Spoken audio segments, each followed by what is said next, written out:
प्रार्थना या चॅनलमध्ये तुमचं खूप खूप स्वागत आहे। श्री स्वामी समर्थ।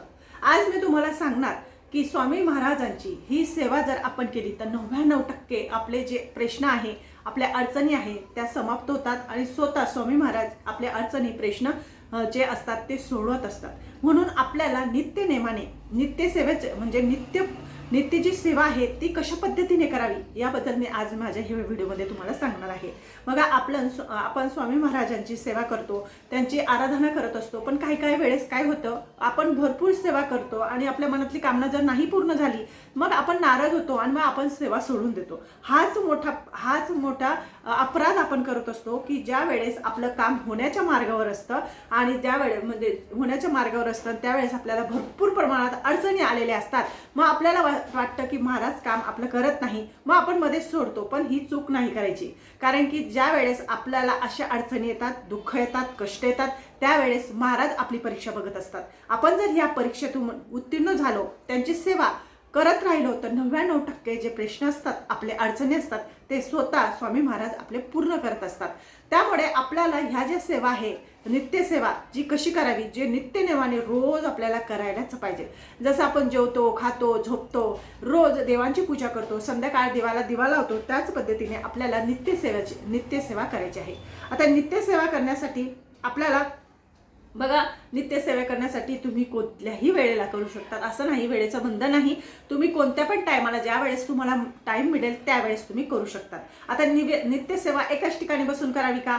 तुम्हाला शक्य असेल तर एकाच ठिकाणी बसा। तुम्ही जॉब करत असणार त्या ठिकाणी करू शकतात वेळ मिळाल्यावर, किंवा नामस्मरण करू शकतात, महाराजांचं नामस्मरण करू शकतात, उठता बसता नामस्मरण करू शकतात, किंवा मी तुम्हाला सांगते आज असे काही की जे अतिशय साधं सिंपल मी तुम्हाला सांगणार आहे, जी म्हणजे आपल्या महाराजांना फक्त काय पाहिजे, भक्ती पाहिजे, श्रद्धा पाहिजे, म्हणजे आपल्याला त्यांच्यावर विश्वास पाहिजे, तरच आपली कामना पूर्ण होत असते। आपण खूप करतो, देव करतो, पण आपली श्रद्धा जर देवावर नाही राहिली तर मग आपल्या कामना कशा पूर्ण होणार, त्याचबद्दल आज तुम्हाला सांगणार आहे। बघा, तुमच्या जीवनात कितीही दुःख असू द्या, कष्ट असू द्या, व्याधी असू द्या, पैशाची अडचण असू द्या, मुलांचे लग्न होत नाही, जॉब लागत नाही, घरात कटकट आहे, वादविवाद आहे, किंवा घरामध्ये सतत पैशाची चंचल भासते, लक्ष्मी पुरत नाही, तर त्या स्त्रीने आपल्या घरामध्ये नित्य नेमाने ही नित्य सेवा करायला पाहिजे।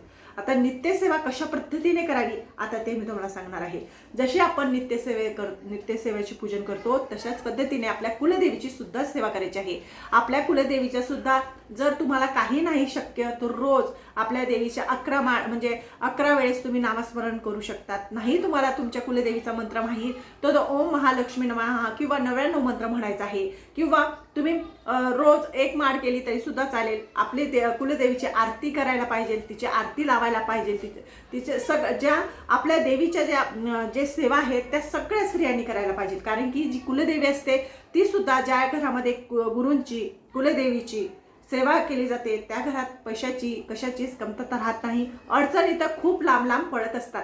म्हणून ही जी सेवा आहे नित्य सेवा ती कशा पद्धतीने करावी ते तुम्हाला सांगते। बघा, गुरुचरित्र पारायण भरपूर जण करतात। आता गुरुचरित्र पारायण करणं कुणाला शक्य असते, कुणाला शक्य नसतं, काहीतरी अडचण असतं, प्रत्येक वेळेस अडचण येत असेल, मनात असून सुद्धा आपल्याला करता येत नसेल तर रोज 1 अध्याय तुम्ही पठण केला तरी सुद्धा तुमच्या जीवनातले भरपूर प्रश्न सुटतील, पैशाचे मार्ग मोकळे होतील, घरात सुख समृद्धी येईल, पैशाला आवक येईल, धनसंपदा आपल्या घरामध्ये वाढेल। त्याच्यातला जो पहिला अध्याय म्हणजे जो अध्याय आहे तो तुम्हाला सांगते, गुरुचरित्रातील 18वा अध्याय जर तुम्ही पठण केला तर तुमच्या जीवनातील पैशाचे जे प्रश्न आहे ते समाप्त होतात, आपल्या जीवनात सुख येतं, समृद्धी येते, प्रगती होते, आपले मार्ग मोकळे होतात, अडचणी जे निर्माण झालेल्या असतात त्या संपूर्णपणे नाहीशा होत असतात। गुरुचरित्रातील 18वा अध्याय जर तुम्ही पठण केला तर, आणि 14वा अध्याय पठण केला, बघा आता तुम्हाला रोज शक्य असेल तर नक्कीच रोज हा जो 18वा अध्याय आहे तो पठण करा, आणि सुरुवात बघा 15 दिवसात, 10 दिवसात, महिन्यामध्ये नक्कीच तुम्हाला मार्ग मिळेल, तुमचे प्रश्न मोकळे होतील। म्हणजे आलेले जे टेन्शन आहे, संकट आहे, दुःख आहे, त्याची व्याधी आहे, पैशाची चिंता आहे, संपूर्णपणे नाहीशा होत असतात, आपल्याला कुठून ना कुठून मार्ग मिळत असतो, पैसे आपल्या घरात येत असतात। त्यामुळे 18वा अध्याय जर तुम्हाला शक्य असेल तर रोज संध्याकाळी किंवा सकाळी 1 टाइम नक्कीच वाचा। खूप छोटा आहे, काहीच टाइम लागत नाही, एकदा आपल्याला बोलायची सवय लागली ना आपल्याला हे मंत्र खूप कमी वाटायला लागतात। त्यामुळे आता मी तुम्हाला सांगणार आहे, भरपूर स्त्रिया गुरुचरित्र पारायण सुद्धा करत आहे, कोणी स्वामी चरित्र सारामृतचं पारायण करत आहे। त्याच पद्धतीने आपल्याला नित्य सेवा म्हणजे काय आता नित्यसेवा भरपूर जे सेवकरी आहेत त्यांना माहीत नाही की महाराजांची नित्यसेवा काय आहे, आणि महाराजांची सगळ्यात आवडची सेवा म्हणजे नित्यसेवा. नित्यसेवा जर आपण रोज केली तर महाराज प्रसन्न होतात आणि आपल्या ज्या अडचणी असतात त्या 100% शाश्वती सांगते 100% समाप्त होत असतात. म्हणून आज मी तुम्हाला सांगणार आहे की बघा, रोज 3 माळी आपल्याला स्वामी समर्थ महाराजांचं हे करायचे आहे. बघा, श्री स्वामी समर्थ सारामृत याचे 3 अध्याय रोज पठण करायचे आहे. अतिशय छोटे छोटे अध्याय आहे, जास्त मोठे नाही. तुम्ही रोज कसे करायचे तुम्हाला सांगते. 3 वेळेस म्हणजे तुम्ही कधी पण करू शकतात, असं नाही की एकच टायमाला करावा असं नाही. तुम्ही सकाळी करू शकता, दुपारी करू शकता, ज्या वेळेस तुम्हाला वेळ मिळेल त्यावेळेस तुम्ही करू शकतात. नित्यसेवा आहे ही महाराजांची नित्यसेवा. 3 अध्याय रोज पठण करायचे. असे 21 अध्याय आहे. 21 अध्याय आहेत. म्हणजे ज्या वेळेस आपण संपूर्ण एक पुस्तक वाचतो 1 ते 21 अध्याय, त्यावेळेस एक पारायण आपलं होतं. मग आपण जर रोज 3 अध्याय असं वाचत गेलो ते 7 दिवसापर्यंत, तर त्यावेळेस आपलं एक पारायण होत असतं.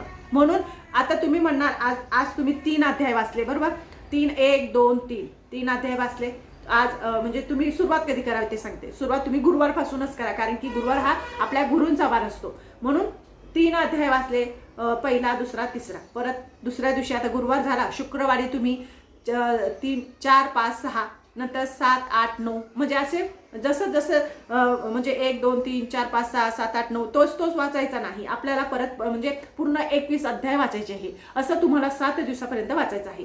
हे झाल्यानंतर जर तुम्हाला 11 माळ करणं शक्य असेल महाराजांची, तर तुम्ही 11 माळी महाराजांची माळ सुद्धा करू शकतात, किंवा एक वेळेस केली मनाने आणि श्रद्धेने तरी सुद्धा चालेल. आता माळ जपताना आपण काय करतो, खूप घाई गडबड करत असतो. माळ जपताना श्री स्वामी समर्थ श्री स्वामी समर्थ श्री स्वामी समर्थ असं नाही करायचं. माळ जपताना नेहमी आपल्याला महाराजांचं एकदम आपलं मन, आपलं तन, आपलं शरीर एकदम शांत ठेवायचं. देवाजवळ बसायचं शांत 5 मिनिटं. जरी तुम्ही महाराजांचं नामस्मरण केलं तरी महाराजांची म्हणजे महाराजांना आपली हाक ऐकायला येते. तर महाराजांचं नामस्मरण करताना एकदम हळू आवाज, जास्त जोरात पण नाही आणि जास्त फास्टमध्ये पण नाही. कसं, श्री स्वामी समर्थ श्री स्वामी समर्थ श्री स्वामी समर्थ तुम्ही 11 वेळेस म्हटलं तरी सुद्धा चालेल, पण ह्याच सुरात आपल्याला बोलायचं आहे. तुम्ही 1 माळ करा, 3 अध्याय रोज पठण करा. जसं तुम्हाला सांगितलं तशाच पद्धतीने जर तुम्ही करत गेला, नित्यसेवेतले 3 अध्याय आपले हे स्वामी समर्थ सारामृतचे 3 अध्याय, परत 1 माळी जप करायचा आहे किंवा 11 माळी तुम्ही करू शकतात. तर याच्यातलं तुम्हाला काहीच जमत नाही. आता भरपूर स्त्री आहे की वाचायला कंटाळा करतात किंवा वाचता सुद्धा म्हणजे वाचायला कंटाळा करतात किंवा वेळ नसतो. मग आपण काय करायचं, महाराजांजवळ फक्त 5 मिनिटं बसायचं. 5 मिनिटं महाराजांसमोर बसायचं. 3 वेळेस बसायचं. तुम्ही दुपारी, सकाळी, संध्याकाळी जेव्हा वेळ वळेल तेव्हा 5-5 मिनिटं बसायचं. 11 वेळेस जर म्हटलं श्री स्वामी समर्थ श्री स्वामी समर्थ तरी सुद्धा चालेल. याच्याने सुद्धा अनंत पुण्याची प्राप्ती होते. महाराज आपल्या हाकेला धावून येतात. भले आपल्या जीवनामध्ये अडचणी येत असतात, दुःख येत असतात, कष्ट येत असतात, पण त्यांना घाबरायचं नाही. महाराज आपली परीक्षा बघत असतात. आपल्याला त्याच्यातून पार जायचं आहे, आपल्याला त्याच्या पुढे जायचं आहे. म्हणून महाराज आपली परीक्षा बघत असतात. तर ही सेवा जी आहे नित्यसेवा ती सोडायची नाही. ती आपल्या आयुष्यात किती बी कष्ट दुःख येऊ द्या, ती धरूनच ठेवायची आहे. ती जर तुम्ही धरून ठेवली तर तुम्हाला कितीही दुःख कष्ट आलं तरी सुद्धा त्याचं निवारण होतच असतं आणि महाराज स्वतः आपले प्रश्न सोडवत असतात.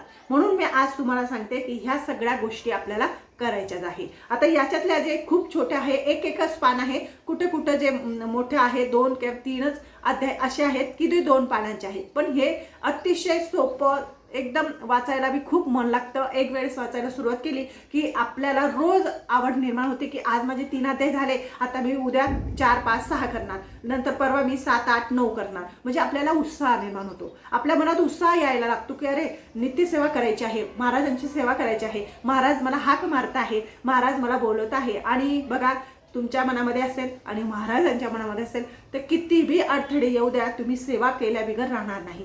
कधी पण करणार हे निश्चित आहे. अजून एक तुम्हाला सांगते, जर तुम्हाला याच्यातलं काही नाही जमलं तर काय करायचं, रोज आपण झोपतो, सकाळी उठतो, तर त्यावेळेस 4:30 ते 5च्या दरम्यान उठायचं. चूळ भरायची. आंघोळ केली नाही केली तरी सुद्धा चालेल, फक्त चूळ भरायची, देवांजवळ बसायचं, महाराजांची ओझडी करायची, महाराजांना विनंती करायची की मी आज जे मागणार आहे ती माझी कामना पूर्ण करावी. मी खूप मनाभावेने श्रद्धेने तुमचं आराधना करते, तुमची सेवा करते, मी सेवकरी आहे असं म्हणायचं आणि श्री स्वामी समर्थ ह्या मंत्राचा 11 वेळेस जाप करायचा रोज नित्यनेमाने. असं तुम्ही करून बघा.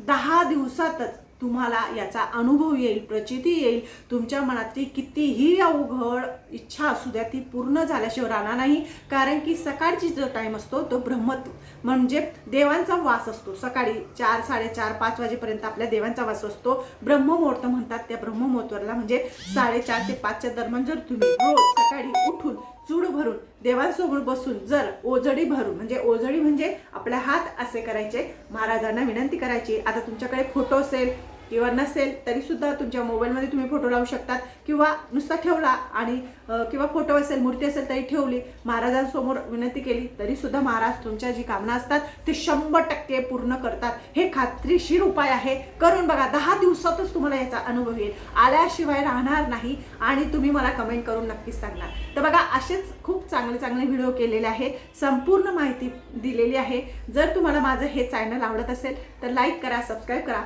श्री स्वामी समर्थ.